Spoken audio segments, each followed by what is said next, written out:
Hi, my name is Ritu Sharma and I am preparing for banking exams 2023. I hope you all are doing well and I welcome you all to my channel Be Confident. So, this is my third lecture on insurance awareness. So, I'm going to teach you now about IRDAI. सो इरिडाई क्या है? इरिडाई जो है वो एक regulatory body है जिसका full form है insurance regulatory and development authority of India. So insurance के सेक्टर में जितनी भी इंश्योरेंस करने वाली कंपनीज हैं उन सब को कंट्रोल करती है एक रेगुलेटरी बॉडी, रेगुलेट करती है।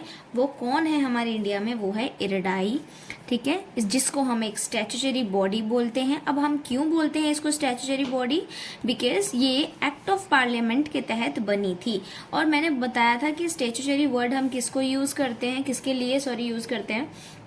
तो ऐसी बॉडी मतलब इंस्टीट्यूशन या कोई भी ऑर्गेनाइजेशन जो है जो कि जिसको मतलब बनाने के लिए संविधान बनने के समय इस इंस्टीट्यूशन के बारे में या इस बॉडी को बनाने के बारे में कोई जिक्र नहीं किया गया हो, या फिर जब संविधान बना था या संविधान के बनने के बाद में जब संविधान में थोड़ा बहुत अमेंडमेंट हुआ तब भी कोई इसके बारे में बात नहीं की गई हो, यानी कि एक अलग से एक्ट ला करके किसी इंस्टीट्यूशन को बनाया गया हो, तो हम उस इंस्टीट्यूशन या उस ऑर्गेनाइजेशन या उस बॉडी को हम बोलेंगे स्टैट्यूटरी बॉडी, ठीक है।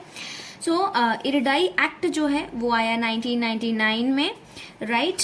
और एक्ट क्या होता है बताया मैंने कि भाई जब कोई बिल पार्लियामेंट में जाता है और फिर देन लोकसभा को जाता है, फिर राज्यसभा को जाता है, मतलब पास होता रहता है इनसे, देन फाइनली प्रेसिडेंट जो है उस बिल पे साइन कर देते हैं तो वो एक्ट तैयार हो जाता है, ठीक है। इरिडाई जो है इरडा को ना पहले मतलब इरडा बोलते थे, सॉरी इरडाई को पहले इरडा बोलते थे, ठीक है। अब इरडा के साथ में आई जोड़ दिया गया बाद में, तो आई का यहाँ पे क्या मतलब रहा है? ऑफ इंडिया, ठीक है। सो दोनों ही सही है, ऐसा नहीं है कि हम ये बोलेंगे तो गलत हो जाएगा, ऐसा नहीं है। आप इरडा भी बोल सकते हैं, इरडाई भी बोल सकते हैं। सो फाइनली इरडाई जो है वो किसके अंडर, कौन सी मिनिस्ट्री के अंडर में काम करता है? तो मिनिस्ट्री ऑफ फाइनेंस के अंडर में इरडाई काम करता है। और जो इरडा से इरडाई जो ये नाम बदला है ये कब किया गया? तो 2014 में ये किया गया था। सो 2014 में इरडा को इरडाई कर दिया गया था। और जब ये नाम बदला गया था तो इस नाम को बदलने के लिए एक क्या आया था? ऑर्डिनेंस आया था। और ऑर्डिनेंस की जरूरत हमें तब होती है जब कोई कानून लागू करवाना होता है, लेकिन उस समय पे पार्लियामेंट का सेशन नहीं चल रहा होता है। सो बाद में फिर पार्लियामेंट सेशन जब बाद में चलता है तो उसको ना प्रॉपर मतलब प्रोसीजर के थ्रू पार्लियामेंट में उसे पास करते हैं। देन नेक्स्ट ऑर्डिनेंस आया इंश्योरेंस लॉज अमेंडमेंट ऑर्डिनेंस 2014 में आया। और प्रेसिडेंट ऑफ इंडिया ने इसको ना 26 दिसंबर 2014 26 दिसंबर 2014 को इसको ना अप्रूव कर दिया, ठीक है। देन फाइनली इरडा का नाम इरडाई हो गया। कब हुआ? तो क्वेश्चन के अकॉर्डिंग कि भाई कब इरडा को इरडाई कर दिया गया? तो किया गया 26 दिसंबर 2014 को, ओके। अब नॉर्मल वे में से हम पूछते हैं कि भाई क्यों ही करना पड़ा, इरडा को इरडाई क्यों किया, या फिर इरडाई एक्ट क्यों बनाया गया, क्या ही जरूरत पड़ गई? तो सिंपल आंसर है कि भाई इंश्योरेंस सेक्टर जो है बहुत ग्रो कर रहा था इंडिया में, ठीक है, बहुत अच्छा ग्रो कर रहा था। अब जब चीजें ग्रो करेंगी तो उनपे थोड़ा थोड़ा रोक भी लगाना जरूरी है ना, फ्रॉड्स वगैरह ना हो उसके लिए, इसलिए रेगुलेटर चाहिए था जो उसके लिए उस पर सारे कंपनीज पर मतलब इंश्योरेंस कंपनीज पर नजर रख सके, उनके लिए पॉलिसीज बनाए, उनको ज्यादा डेवलप करे, उनको सुपरवाइज करे ताकि जनता का पैसा ना डूबे। सो इरडाई एक ऑटोनॉमस बॉडी है जो खुद अपने डिसीजंस लेती हैं, ठीक है। अब देखते हैं एग्जाम के पॉइंट ऑफ व्यू से कुछ चीजें। इरडाई एक्ट 1999 में कौन कौन होते हैं, यानी कि कॉम्पोजिशन ऑफ इरडाई, यानी कि इसके अंदर ना कौन कौन क्या कहते हैं पोजीशंस जो होती हैं वो कितनी होती हैं उसके बारे में। तो जो कॉम्पोजिशन ऑफ इरडाई है वो कौन बताता है? Section 4 of the IRDAI act 1999, ठीक है। So according to this section 4 an IRDAI act 1999, जो इरडाई होता है इसमें टोटल 10 मेंबर होते हैं, ठीक है, टोटल 10 मेंबर्स होते हैं जिसमें से एक चेयरमैन होता है। होल टाइम मेंबर इसमें 5 हो सकते हैं मैक्सिमम, पार्ट टाइम मेंबर इसमें 4 हो सकते हैं मैक्सिमम, ठीक है, मैक्सिमम हो सकते हैं, जरूरी नहीं है कि 5 हो ही हो या 4 हो ही हो। जैसे कि अभी हम करंट की बात करते हैं, अभी जैसे तो अभी ना चेयरमैन तो एक है ही, उसके बाद में होल टाइम मेंबर 5 हो सकते हैं और 5 हैं भी अभी। देन जो पार्ट टाइम मेंबर है मैक्सिमम 4 हो सकते हैं, लेकिन करंटली अभी 2 ही हैं। ओके, तो ये पूरे 10 मेंबर्स को अपॉइंट कौन करता है, तो वो गवर्नमेंट ऑफ इंडिया करती है। ओके, गवर्नमेंट ऑफ इंडिया इनको अपॉइंट करती हैं। So, Section 4 of the Iridai Act 1999 specifies the authorities' composition. Okay? इसमें जो चेयरमैन होते हैं, अब इन लोगों के लिए ना जो लिमिटेशंस होती हैं एज की और इनका जो भी ड्यूरेशन होता है, तो अगर कोई पर्सन चेयरमैन बनता है इरडाई में, सो उसकी जो मैक्सिमम एज हो सकती है वो 65 हो सकती है और वो मैक्सिमम 5 इयर्स के लिए अपॉइंट हो सकते हैं। ठीक है, होल टाइम मेंबर और पार्ट टाइम मेंबर दोनों के लिए क्या है, मैक्सिमम 5 इयर्स तक अपॉइंट हो सकते हैं, लेकिन मैक्सिमम एज दोनों की क्या होती है, 62 इयर्स होती है।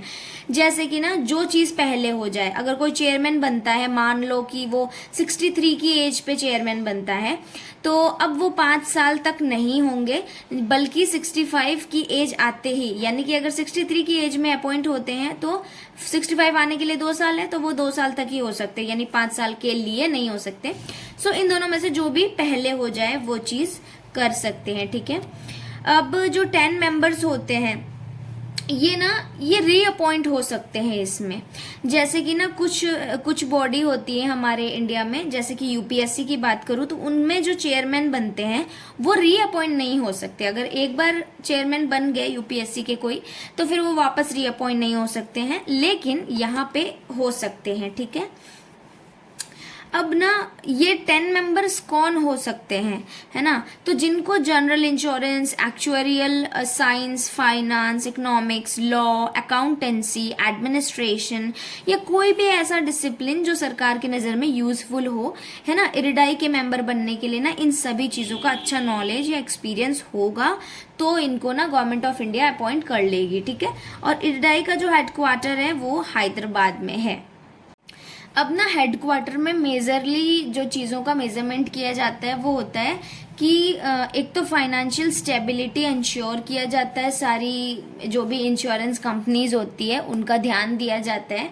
कहाँ पे, उसके हेडक्वार्टर में, इरडाई के, जो कि कहाँ है, हैदराबाद में। एक तो पहला ये हो गया। दूसरा क्या है कि जितनी भी रेगुलेटेड एंटिटीज होती हैं उनको मॉनिटर करना। ठीक है, जो भी इरडाई के अंडर में काम करने वाली जितनी भी मतलब इंश्योरेंस कंपनीज होंगी ना, उनको मॉनिटर करना। तो ये जो भी 2 मेजर जो एक्टिविटीज हैं वो हेडक्वार्टर में इन चीजों के बारे में ध्यान दिया जाता है। ठीक है, अब ना रेगुलेटेड एंटिटीज कौन कौन सी हैं इरडाई की, तो इसमें हम बताएंगे इंश्योरेंस कंपनीज, चाहे वो लाइफ है, जनरल इंश्योरेंस है, हेल्थ इंश्योरेंस है, जो भी इंश्योरेंस कंपनीज होती हैं वो भी एक रेगुलेटेड एंटिटीज हैं। फिर है सर्वेयर, ठीक है, third party administrator, insurance marketing companies, reinsurance companies यानी कि जीआईसी, जो कि one and only in India है। ठीक है, इंश्योरेंस के जो भी ब्रोकर या एजेंट या कॉर्पोरेट एजेंट जो बोलते हैं वो हैं, है ना, इन सबको भी क्या करता है, रेगुलेट करता है कौन, इरडाई करता है।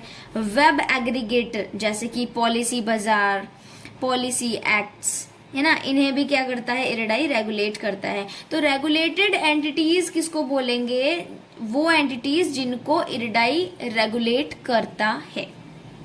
ठीक है, अब इंश्योरेंस में ना कोई भी ऐसा स्टेक होल्डर नहीं है जिसे इरडाई रेगुलेट नहीं करता है, यानी कि मतलब हर चीज को, इंश्योरेंस से जुड़ी हर एक चीज को कौन रेगुलेट करेगा, इरडाई ही करेगा। ठीक है, अब ना जैसे इरडाई इंश्योरेंस के सेक्टर में सब चीजों को कंट्रोल करता है या रेगुलेट करता है, उसी तरह ना अदर सेक्टर की चीजों को भी मैं थोड़ा सा बताती हूँ आप लोग को।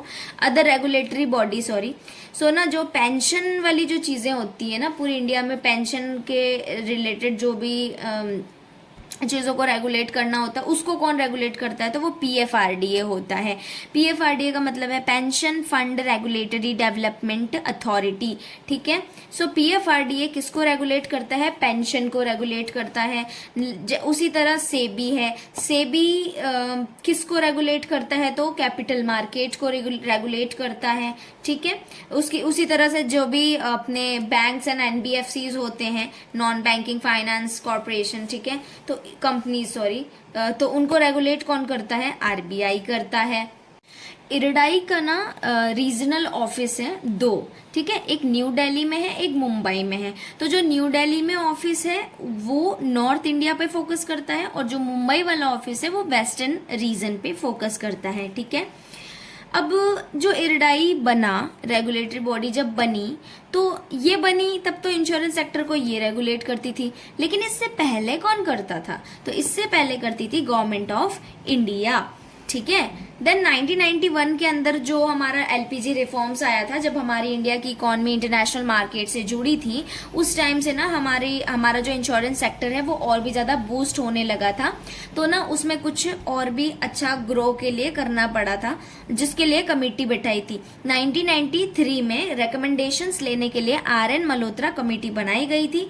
अब ना एक जनरल नॉलेज का क्वेश्चन है ये, कि ना भारत की जो फर्स्ट फीमेल आईएएस ऑफिसर थी वो कौन थी, वो इन्हीं आर.एन. मल्होत्रा जी की वाइफ थी, उनकी पत्नी थी ए.आर. मल्होत्रा, यानी अन्ना राजा मल्होत्रा भारत की पहली फीमेल आईएएस ऑफिसर थी। और जो फर्स्ट आईपीएस ऑफिसर थी फीमेल, वो किरण बेदी थी, है ना। तो ये कमेटी बनी 1993 में, और ये जो हमारे आर.एन. मल्होत्रा थे, ये आरबीआई के गवर्नर थे पहले, मतलब फॉर्मर पहले थे, मतलब रह चुके हैं ये। अब इस कमेटी का ना पर्पस क्या था, ऑफ कोर्स इंश्योरेंस रिफॉर्म्स करना इनका था, मतलब इनका पर्पस था। इनको रिकमेंडेशंस देने थे कि भाई कैसे हम हमारे इंश्योरेंस सेक्टर को और अच्छा डेवलप कर सकते हैं, ठीक है। तो 1993 में बनने के बाद में 1 साल के बाद में इस कमेटी ने एक रिपोर्ट जारी की। अब इस कमेटी ने ना बहुत सारे चीज़ें बोली हैं, जो मैंने कुछ चीज़ें आपको पिछले वीडियो में बताया हुआ है। सो आप लोग देखिएगा पिछले वाला वीडियो, उससे आप लोग को समझ में आएगा इसमें और भी क्या क्या चीज़ें बोली हुई हैं। तो मैं कुछ और बता रही हूँ। देखिए ना, थोड़ा चीज़ों को ना लिंक करके दिमाग में पढ़िएगा, क्योंकि ना चीज़ें आपस में कनेक्टेड है। थोड़ा सा आप लोग को लगेगा कि थोड़ा कन्फ्यूज़न हो रहा है, बट एक्चुअली ना बताना पड़ेगा, हर जगह पे चीज़ें आपस में कनेक्ट हो रही हैं। सो देखिए आगे, इस कमेटी ने क्या कहा कि भाई इंश्योरेंस सेक्टर में ना अब अपन को अगर ग्रो करना है तो अपन को ना कंपटीशन चाहिए, ठीक है। अब जब कंपटीशन चाहिए तो क्या चाहिए भाई, बहुत सारी कंपनीज और आए, है ना। तो प्राइवेट सेक्टर में इंश्योरेंस को एंटर करने की परमिशन दे दो, और दूसरा फॉरेन कंपनीज को भी इंडिया में आने दो, जिससे हमारा कंपटीशन बढ़ेगा, ठीक है। लेकिन बस इतना ही है कि फॉरेन कंपनीज डायरेक्ट इंडिया में आकर के अपना बिजनेस नहीं कर सकती, लेकिन हाँ इंडियन पार्टनर्स के साथ में जॉइंट वेंचर में आकर के कर सकती हैं, सो दैट की सिक्योरिटी रहेगी। क्योंकि ना अगर डायरेक्ट कोई भी फॉरेन कंपनी आएगी एकदम से प्रीमियम लेके भाग गई तो फिर दिक्कत हो जाएगी, है ना। तो इंडियन कंपनी के साथ में पार्टनरशिप में रहेगी तो ना इजीली इंडियन कंपनी को पकड़ा जा सकता है, ठीक है। अब इरडा एक्ट 1999 में आया, इनकॉर्पोरेट हुआ 2000 अप्रैल 2000 में, है ना। ओके, तो ना अब अपन आगे पढ़ते हैं इरडाई के जो भी पावर्स एंड फंक्शंस होते हैं उसको, ठीक है। अब मैंने पिछले वीडियो में बताया हुआ है कि इरडाई को कौन इतना हक देता है कि आप अपने इतनी सारी जो भी रेगुलेटरी एंटिटीज हैं उन पे मतलब अपने पावर्स लगाओ, चलाओ, या फिर अपनी तरीके से उनको कंट्रोल करो, तो कौन देता है। सो इसके जो भी पावर एंड फंक्शंस हैं वो डिफाइन है under section 14 of IRDAI act 1999, okay, and insurance act of 1938, ठीक है। सो इरडाई का जो मेन ऑब्जेक्टिव है वो क्या है, इंश्योरेंस सेक्टर में कंपटीशन को प्रमोट करे, ठीक है। इससे फायदा होता है कि आपको टैलेंट मिलता है और कस्टमर सेटिस्फेक्शन मिलता है। देखो इतने कंपटीशन की जरूरत क्यों है, मतलब क्यों है ना, बहुत सारी कंपनीज की जरूरत है। तो क्या होता है ना कि जैसे पहले ना सिर्फ लाइफ का इंश्योरेंस करा सकते थे, तो धीरे धीरे फिर जनरल का इंश्योरेंस भी करा पाए, हेल्थ का इंश्योरेंस करा पाए, ठीक है। तो कंपटीशन जितना ज्यादा होगा ना, कस्टमर के सामने उतनी चॉइस होगी और फेयर प्रीमियम उसे भरना होगा, ठीक है। जिससे बहुत सारे ऑप्शंस होने से ना कोई एक कंपनी की मोनोपोली नहीं हो पाएगी, ठीक है। इससे इंश्योरेंस मार्केट की फाइनेंशियल सिक्योरिटी बनी रहेगी, ठीक है। कोई कंपनी है जो डूब भी गई, मान लो एक कंपनी डूब भी गई, तो क्या होगा कि और भी ऑप्शंस होंगे, ठीक है। तो ये हमने एक काम देखा इरडाई का। अब देखो हम एक और भी देखते हैं कि भाई इरडाई के और भी क्या क्या काम होते हैं। तो जो इरडाई होता है ना, वो जितनी भी इंश्योरेंस कंपनीज होती है इसके अंडर में, उसको वो क्या करता है, सर्टिफिकेट देता है कि अब आप मतलब इंश्योरेंस बेचना शुरू कर सकते हैं, ठीक है। तो मतलब उन कंपनीज को क्या करता है, रजिस्टर करता है, ठीक है। और पॉलिसी होल्डर्स के इंटरेस्ट को प्रोटेक्ट करता है, ठीक है, ओके। एडजुडिक्शन ऑफ डिस्प्यूट्स, यानी कि कोई इंश्योरेंस कंपनी और इंश्योर्ड पर्सन के बीच अगर कोई मतभेद हो जाता है तो उसको भी ये क्या करता है, सॉल्व करता है। ये सारे काम इरडाई के होते हैं। अभी तक हम लोगों ने ना इरडाई के बारे में जो भी पढ़ा है, मैं थोड़ा उसको शॉर्ट में बता देती हूँ कि duties, powers and functions of IRDAI under section 14 of IRDAI act 1999।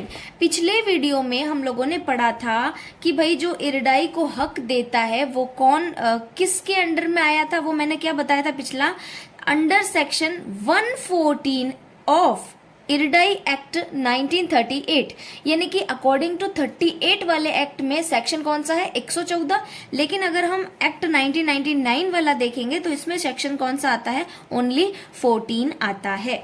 तो हम लोग अब ना थोड़ा शॉर्ट में देख लेते हैं इंश्योरेंस में के सेक्टर में क्या इरडाई कैसे रेगुलेट करता है, क्या इसके काम होते हैं। तो देखो, इंश्योरेंस सेक्टर और जो री इंश्योरेंस सेक्टर होता है उसकी ग्रोथ करना, उसको रेगुलेट करना, उसको प्रमोट करना और विदाउट प्रेजुडाइज, ठीक है, मतलब बिना किसी मतभेद के ये सारा करना। दूसरा क्या काम है, किसी भी इंश्योरेंस कंपनी को रजिस्टर करना, उसके लाइसेंस को रीन्यू करना या कोई भी लाइसेंस को सस्पेंड कर देना भी इरडाई का काम होता है।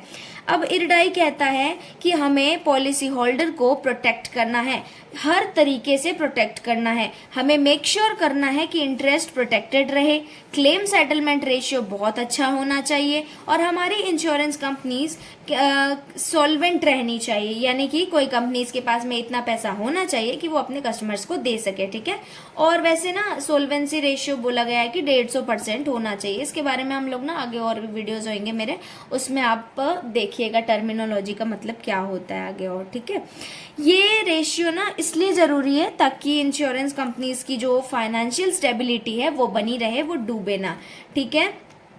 अब देखो इंश्योरेंस कंपनीज में काम करने वाले जो इंटरमीडियरीज हैं, जो या एजेंट्स होते हैं, सर्वेयर्स एंड लॉस असेसर्स होते हैं, इंश्योरेंस मार्केटिंग कंपनीज होती हैं, इन सब का बिहेवियर क्या होना चाहिए ये भी कौन बताता है हमको, ये भी इरडाई बताता है, ठीक है। फिर पांचवा क्या काम होता है, इंश्योरेंस कंपनीज पे फाइन लगाना भी इरडाई का काम होता है। अब देखो, जनरल इंश्योरेंस कंपनीज को रेगुलेट करने के लिए टीएसी बनी थी, बताया था मैंने, tariff advisory committee under section 64U of the insurance act 1938। तो जो जनरल इंश्योरेंस कंपनीज जिनको टीएसी रेगुलेट नहीं करता है ना, उनको भी कौन करेगा रेगुलेट, उनको भी इरडाई करेगा, ठीक है। नेक्स्ट, इंश्योरेंस सेक्टर में एफडीआई लिमिट कितनी होनी चाहिए, फॉरेन डायरेक्ट इन्वेस्टमेंट कितना होना चाहिए, ये भी इरडाई डिसाइड करता है। अब जो ये टीएसी खुद है, जो कि खुद ये टीएसी किसी जनरल इंश्योरेंस कंपनीज को रेगुलेट करती है, तो इस टीएसी को भी कौन रेगुलेट करता है, तो वो भी इरडाई रेगुलेट करता है, ठीक है। अब हम बताते हैं कि टीएसी का क्या काम होता है। हमने छोटा सा पढ़ा था ना कि भाई टीएसी का क्या काम होता है, कि जो जनरल इंश्योरेंस कंपनीज होती हैं उनको रेगुलेट करता है टीएसी।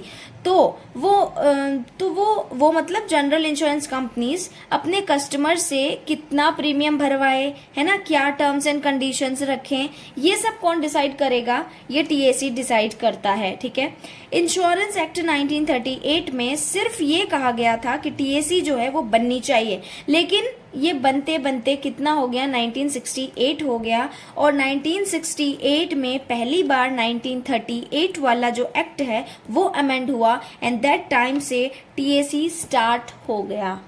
तो एग्जाम के पॉइंट ऑफ व्यू से अगर हमें पूछें कि टैरिफ एडवाइजरी कमेटी एक्ट कब आया था, तो जो एक्ट आया था वो 1938 में आया था, लेकिन अगर ये कहे कि ये इनकॉर्पोरेट कब हुआ, बना कब था, तो 1968 में बना था, ठीक है। और जो हम लोग तो अभी थोड़ा इन शॉर्ट में पढ़ रहे हैं ना, तो लास्ट पॉइंट यहाँ पे आता है, जो भी एंटिटीज रेगुलेट करता है इरडाई। सो रेगुलेटेड एंटिटीज कौन सी है रेगुलेटेड बाय IRDAI, कौन कौन सी है? Life insurance companies, okay, general insurance companies, reinsurance companies, agency channel, intermediaries, जिसके अंदर कौन कौन आता है? Corporate agents, brokers, third party administrators, surveyors and loss assessors, and insurance marketing companies. तो अभी हम लोगों ने पढ़ा है इरडाई का क्या फंक्शन होता है, क्या उसके पास पावर्स होते हैं, तो ये हमने एक शॉर्ट में अभी यहाँ पे पढ़ा है, ओके। तो अब हम कुछ इंस्टीट्यूशंस पढ़ेंगे गवर्नमेंट ऑफ इंडिया के, जो कि कुछ तो इरडाई के द्वारा ओन्ड किए हुए हैं और कुछ इरडाई की हेल्प से बनाए हुए हैं, सेटअप किए हुए हैं, ठीक है। तो पहला है IIB, insurance information bureau of India, जिसका हेडक्वार्टर है गचिबौली, हैदराबाद, तेलंगाना में, जिसको सेटअप किया है इरडाई ने। और यानी कि जितने भी इंडिया में रजिस्टर्ड इंश्योरेंस कंपनीज हैं, उन सबका डेटा जो है वो ये वाला इंस्टीट्यूशन रखता है अपने पास में, और सबका डेटा लेकर के उन पे एनालिटिक्स लगा देता है, ठीक है। यानी कि जो ये IIB है, insurance information bureau of India, जो ये इंस्टीट्यूशन है, ये सारी इंश्योरेंस कंपनीज को डेटा ड्राइवन डिसीजंस लेने में हेल्प करता है, ठीक है। अब यानी IIB के पास में इंफॉर्मेशन के रूप में सारा डेटा रहता है इन कंपनीज का, फिर इन डेटा पर एनालिटिक्स लगा करके इनसे इंटेलिजेंस निकाला जाता है, ठीक है। इंटेलिजेंस निकाला जाता है, फिर उसको ना इंटरप्रेट किया जाता है कि भाई अब कैसे क्या इन डेटा का यूज़ किया जाना चाहिए, एंड देन जो भी इंफॉर्मेशन होती है, जो भी इंटेलिजेंस निकलती है, उनको ये सारे उन्हीं इंश्योरेंस कंपनीज के साथ में बाद में शेयर कर देता है। नाउ दूसरा जो इंस्टीट्यूशन है वो है institute of actuaries of India. तो अब हम पता करते हैं एक्चुरी क्या होता है। तो एक्चुरी का काम क्या होता है कि किसी भी डिजास्टर या रिस्क की वजह से कितना नुकसान हो सकता है, उसका कितना इम्पैक्ट हो सकता है, उस चीज को कैलकुलेट करना, ठीक है। जैसे कि हम एग्जांपल लेते हैं, मान लो किसी का घर है वो समुद्र के पास में है, ठीक है। वो अपने घर का मतलब इंश्योरेंस करवाना चाहता है, और मतलब ताकि क्या हो कि सुनामी आ जाए, मान लो समुद्र के पास है तो डेफिनेटली इस नेचुरल डिजास्टर का डर रहता है, तो अगर सुनामी वगैरह आ जाए, घर तबाह हो जाए, तो क्या हो सके, इंश्योरेंस कंपनी उसको पैसे दे सके, ठीक है। तो एक्चुअली क्या करता है कि ना फाइनेंशियल लेवल पे, इकोनॉमिक लेवल पे, social, demographic, technology and probabilistic, मतलब इन सभी तरीके के मॉडल्स का यूज करके जो भी सिचुएशंस बन सकती हैं इस केस में कि भाई अगर आपका सुनामी आता है तो घर तबाह हो जाएगा, तो क्या क्या करना चाहिए, तो इन सारे का इम्पैक्ट कितना हो सकता है, कितना नुकसान हो सकता है, और हाँ कितना नुकसान हो सकता है, इन सब चीज़ों को देखता है, कौन देखता है, एक्चुरी देखती है, ठीक है। इन शॉर्ट मैं बताती हूँ, एक्चुरी का काम किसी भी रिस्क से कितना नुकसान हो सकता है ये कैलकुलेट करना होता है। इससे इंश्योरेंस कंपनी को जब एक्चुरी ये सब बताएगा तो कंपनी उसके अकॉर्डिंग अपना प्रोडक्ट बनाएगी और कस्टमर को ऑफर करेगी। जैसे फॉर एग्जाम्पल प्रोडक्ट बना है कि जो भी समुद्र के पास में घर है, ठीक है, अगर वो घर वाले अगर अपना इंश्योरेंस कराते हैं तो उन लोग को ना अगर हर साल 1 लाख का प्रीमियम भरना पड़ा तो ना उनको कंपनी मैक्सिमम 10 करोड़ रुपए तक दे सकेगी। यानी कि 1 लाख प्रीमियम पर 10 करोड़ का सम एश्योर्ड मिलेगा सुनामी के केस में। ये चीज, ये कंडीशन कौन डिसाइड करता है, ये एक्चुअली डिसाइड करती है, ये डिजाइन करती है इस चीज को, ठीक है। तो जो एक्चुअली अपनी पूरी कैलकुलेशन करती है कि जो भी मतलब फ्यूचर इवेंट्स होंगे उनके रिस्क हैं, उनका ना फाइनेंशियल और कमर्शियल जो इम्पैक्ट और वैल्यूएशन होता है वो कैसे होना चाहिए, ये सब कुछ कौन देखती है, एक एक्चुअली देखती है। ठीक है, अब एक्चुअली का ना और भी मतलब कई जगहों पे काम होता है, जैसे ना पेंशन हो गया, एन्यूटीज हो गई, एम्प्लॉय बेनिफिट्स हो गए, social security, health benefits, government schemes, investments, इन सब में भी मतलब एक्चुअलीज का काफ़ी मतलब की रोल रहता है।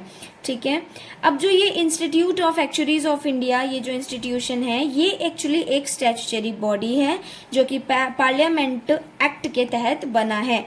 तो एक्चुअरीज एक्ट कब बना? 2006 में बना। ठीक है, IAI, institute of actuaries of India, ये जो है डिपार्टमेंट ऑफ फाइनेंशियल सर्विसेज के अंडर में काम करती है और मिनिस्ट्री ऑफ फाइनेंस के अंडर में। ठीक है, तो इसका जो हेडक्वार्टर है वो मुंबई में है।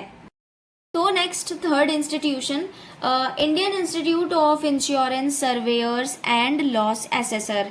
सर्वेयर्स किसको बोलेंगे? हानि निर्धारक हिंदी में बोलते हैं इसको। ठीक है, सर्वेयर एंड लॉस एसेसर। देखो, माना किसी का एक्सीडेंट हो गया, ठीक है, अब उसने ना इंश्योरेंस कंपनी को, एक्चुअली उसने पहले प्रीमियम भरा हुआ था, डेफिनेटली एक्सीडेंटल इंश्योरेंस कराया हुआ होगा, तो ना उसने इंश्योरेंस कंपनी को बोला एक्सीडेंट होने के बाद कि भाई आप अपना जो भी मेरा प्रीमियम मैंने भरा उसके बेस पे आप जो भी मेरा बनता है सम एश्योर्ड वो आप मेरे को ना दे दीजिए। ठीक है, भरपाई कर दीजिए। तो उसने क्लेम डाल दिया। ठीक है, अब क्या होगा कि ये जो सर्वेयर एंड लॉस असेसर होता है, ये ना आपके घर आएगा और ये एस्टिमेट करेगा कि एक्चुअल में कितना लॉस हुआ है, तो इंश्योरेंस कंपनी को फिर आगे आके रिपोर्ट करेगा। ठीक है, देन कंपनी जो है क्लेम को सेटल करेगी, तो इसको हम बोलेंगे सर्वेयर एंड लॉस एसेसर।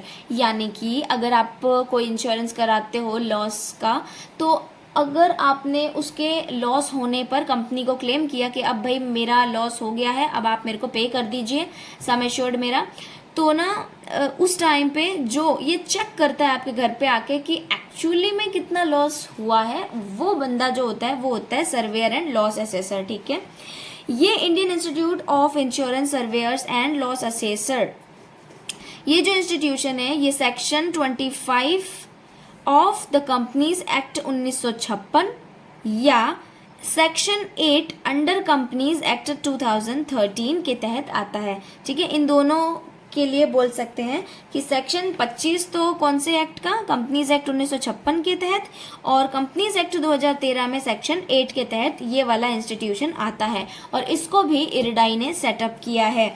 ठीक है, अब जो ये सर्वेयर एंड लॉस असेसर होता है ना, ये मतलब एक इंटरमीडियरीज की तरह काम करता है। ठीक है, जिसको लाइसेंस कौन देता है? इरडाई देता है। ये इंस्टीट्यूशन इन्वेस्टिगेट करता है, मैनेज करता है, क्वांटिफाई करता है कि आपका लॉस कितना हुआ है, और फिर ये इंश्योरेंस कंपनी को रिपोर्ट करता है और कंपनी उस सर्वेयर के बेस पे जो है क्लेम को सेटल करती है। तो नेक्स्ट चौथा इंस्टीट्यूशन है insurance brokers association of India. ठीक है, ये भी एक नॉन फॉर प्रॉफिट कंपनी होती है जो 2001 में बनी है under section 25 of companies act 1956। इसका हेडक्वार्टर मुंबई में है। इरडाई ने इंश्योरेंस ब्रोकर कॉन्सेप्ट इंट्रोड्यूस किया है through insurance brokers regulation act 2022। ठीक है, ये वाला जो एक्ट है, यानी कि जो हम ब्रोकर जो ये कॉन्सेप्ट यूज करते हैं ना, एजेंट वाला, तो ये इरडाई ने इंट्रोड्यूस किया है। किस एक्ट के तहत किया है? तो इंश्योरेंस ब्रोकर्स रेगुलेशन एक्ट 2022। इसमें 2002 के बाद में 2 अमेंडमेंट हो गए, 2013 और 2018 में। ठीक है, ये एक्ट क्या बताता है कि जो इंश्योरेंस ब्रोकर्स होता है, जो ब्रोकर्स होते हैं, जो एजेंट्स होते हैं, मतलब उनका कोड ऑफ कंडक्ट है ना, या उनका बिहेवियर प्रॉपर मतलब क्या होना चाहिए, वो ये एक्ट बताता है। यानी जितने भी इंश्योरेंस ब्रोकर्स या एजेंट्स होते हैं इंडिया में, वो सभी insurance brokers association of India जो ये इंस्टीट्यूशन है, इसका पार्ट है।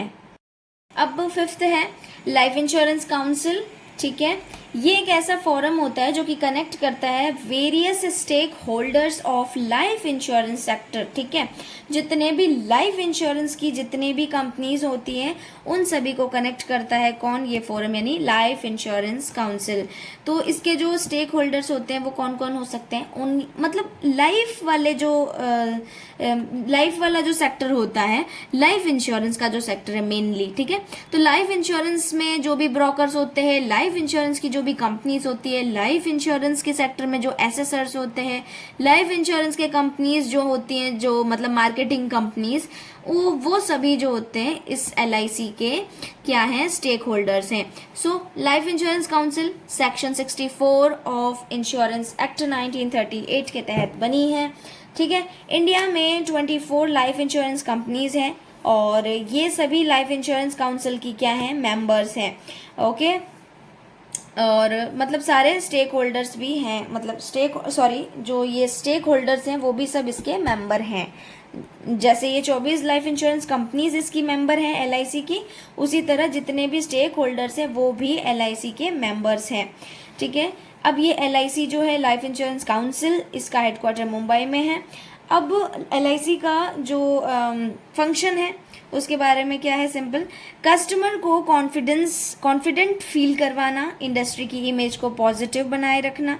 ठीक है, एथिक्स और जो भी गवर्नेंस होते हैं उनको मेंटेन करना, लाइफ इंश्योरेंस के बेनिफिट्स जो होते हैं लोगों को बताना, उनको अवेयर करना, लाइफ इंश्योरेंस में जो भी रिसर्च हो सकते हैं वो सब करना, दूसरे फाइनेंशियल जो सर्विसेज सेक्टर्स हैं उनके साथ में इंटरेक्शन करना। ठीक है, इंश्योरेंस एजुकेशन, रिसर्च और ट्रेनिंग वगैरह जो हैं और जो कॉन्फ्रेंस होते हैं ये सब कुछ करवाना, ये सभी इस काउंसिल के अंडर में काम किए जाते हैं। नेक्स्ट है जनरल इंश्योरेंस काउंसिल। ये जो इंस्टीट्यूशन है, ये काउंसिल जो है जितनी भी जनरल इंश्योरेंस की कंपनीज हैं वो सभी इस GIC की मेंबर हैं। ठीक है, कौन कौन हो सकती हैं ये है, मतलब actually stand alone health insurers, specialised insurers, reinsurers, foreign reinsurance branches and Lloyd's India, ये सभी जनरल इंश्योरेंस काउंसिल के अंडर में आती हैं। ये सभी मेंबर्स हैं GIC की। ठीक है, और सभी रजिस्टर्ड होती हैं IRDAI के अंडर में। ठीक है,